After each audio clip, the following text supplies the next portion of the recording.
Čau! 52 pakāpienos. Es Kristīna. Un es Jolanta. Šodien parunāsim par šķēršļiem. Par tiem, kas stāv priekšā mūsu sapņiem, vēlmēm, mērķiem.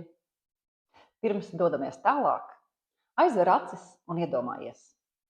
Ja tev būtu vairāk laika, ja tev nebūtu bail, ja tev būtu viss pieejamie resursi, kas būtu tas, ko tu vēlētos paveikt? Apturi video un saraksti visu, kas nāk prātā. Neanalizē, nedomā, kā to īstenot, vienkārši pieraksti. Kad sarakstā sakrājušās jau dažādas nepiepildītās vēlmes un sapņi, man nav jābūt gaišraģei, lai saprastu, ka tur kaut kas stāv priekšā, kas neļauj to piepildīt. Un tas visticamāk parasti sākās teikums ar, ja man būtu vairāk laika, es gribētu to vai šito, un tad liekas komats un bet. Ļoti bieži tās ir objektīvas situācijas, kuras neļauj mums īstenot mūsu mērķus, bet dažkārt tās ir mūsu pašu iedomātas atrunas, dažādi stereotipi vai sabiedrības uzlikti kādi aizspriedumi, kas patiesībā ir diezgan viegli atpazīstami un arī diezgan novēršami.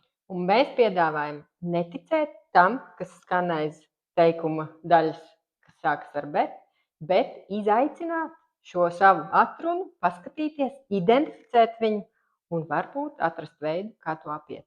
Jā, tam nav jābūt ļoti lielām lietām, tiem nav jābūt grandioziem mērķiem, tās var būt mazas ikdienas situācijas, kurām kaut kādu iemeslu dēļ netiekam tuvāk vai nevaram pārvarēt. Lai to izdarītu, talkā nāks 2 vai vismaz viens no šiem komplektiem, 52 atrunas, kas kavē sasniegt rezultātu, vai otrs kartiņu komplekts. Maini vai smaidi. Tā ir tāda mūsu ar Jolantas dzīves filozofija, kur mēs ticam, ka lietas, ko mēs varam mainīt, ir jāmaina.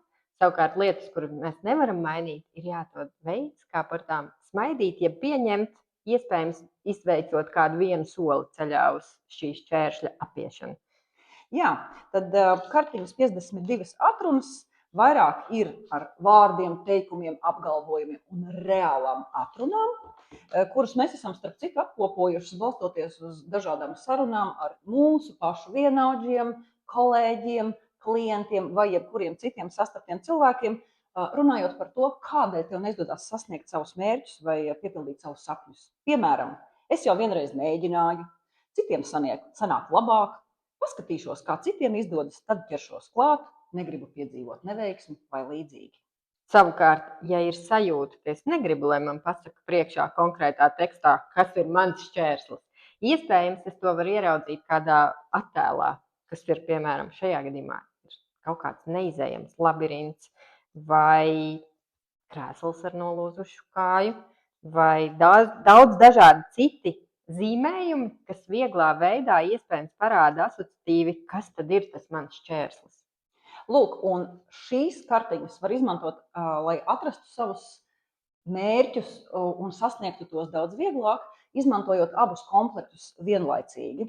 Tūlīt parādīsim, kā to izdarīt, un, lai to sasniegtu, ir nepieciešams sakārtot kartiņas uz galda. Jā, vispirms mēs noliekam kartītes, ja mēs izmantojam vienu komplektu pilnīgi pietiekami, bet mēs šajā brīdī parādīsim abus, jo abi risina vienu un to pašu tēmu, tikai vieni ar vārdiem un vieni ar attēliem. Tad mēs noliekam priekšā kartītes, no kurām uzdevums ir nevis kā standartā mēdz būt ar asociatīvajām kartītēm, ka mēs vienkārši izvelkam. Šajā brīdī ir svarīgi padomāt, tātad es izvēlos vienu mērķi, kuram es gribētu atrast, kāpēc tad es to neveicu, nepiepildu, un tad es vienkārši meklēju izliktajās kartītēs, kas tad varētu būt tas šķērslis, kas stāv man priekšā. Es piedāvāju nodemonstrēt uz tevi. Jā, es domāju, ka darām. Vai ne, Jolanta? Ja tev būtu tajā sarakstā, ja man būtu vairāk laika un nebūtu bail un tā tālāk un tā joprojām, kas būtu viena lieta, ko tu gribētu, bet? Es neesmu sagatavojusies atbildēt uz šo jautājumu, bet es noteikti gribētu doties kādā ārkārtīgi tālā un fiziski izaicinošā ceļojumā. Tie varētu būt ar dažādiem šķēršļu pārvarēšanām saistīti uzdevumi vai kaut kas tam līdzīgs. Līdzīgi kā es kāpu kalnā Kilimandžāro, bet kaut kas vēl izaicinošāks. Un tad ir jautājums, kas stāv aiz tā, ja tu gribētu, bet to vēl neesi paveikusi? Būs man jāatrod kāda no kartiņām un ātri meklējot, es varētu izvilkt šādu vienu, kuras skan es jau vienreiz mēģināju. Un nedaudz taisnība tajā ir, es kāpu kalnā, kurā tiesa gan es uzkāpu, bet bija ārkārtīgi izaicinoši, fiziski sarežģīti. Un veicot nākamo kādu tādu uzdevumu, man šķiet, ka tas varētu būt pārāk grūti, vai arī es šobrīd neredzu īsti risinājumus, kā tam labi sagatavoties. Jo es vienreiz mēģināju un guvu pieredzi. Kas tev šobrīd traucē iet tajā īpaši izaicinošajā? Ja tev būtu jāizvēlās kartīti no attēlu kartītēm, kas atbilst tavam šķērslim? Teiksim tā, tas varētu būt. Runājot par izejas meklēšanu vai risinājumu meklēšanu, es izvēlējos kartīti Labirints, kas ir, melnbalta kartīte. Visas, starp citu, šīs kartītes ar melnbalto zīmējumu ir šķietamie šķēršļi, savukārt otrā kartītes pusē ir jau krāsains risinājums vai piedāvājums risinājumam.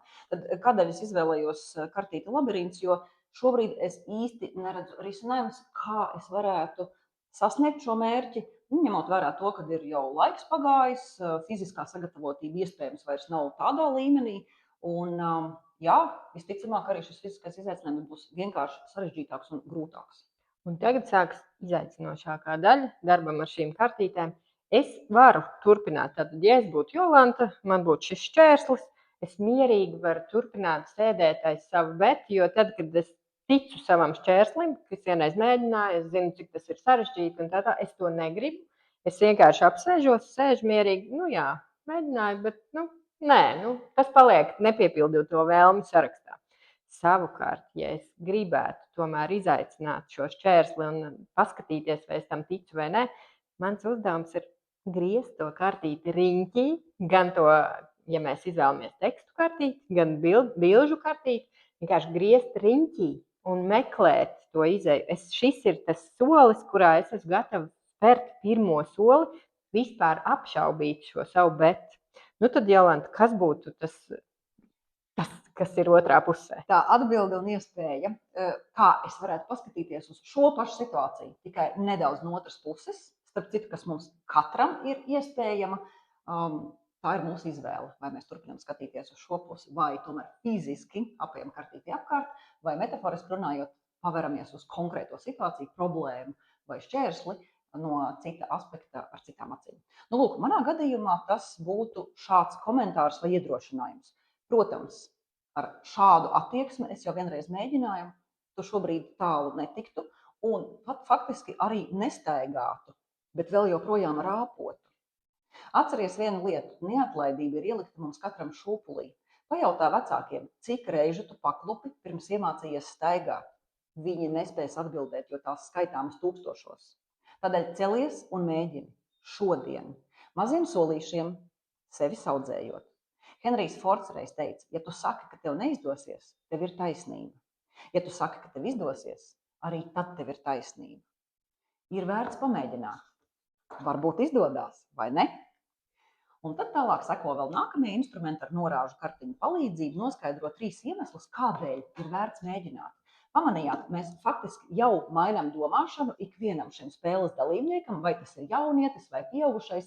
Mēs mācāmies saskatīt risinājumus. Pirmkārt, mēs mācām vēlmi meklēt risinājumus, un tālāk arī parādām iespējamos veidus, kā sevi trenēt, skatīties uz risinājumiem, nevis iesprūst šajā bezizējas šķēršļu zonā. Un kā pamanījāt, tātad kartītei ir uzbūve, visām kartītēm ir līdzīga.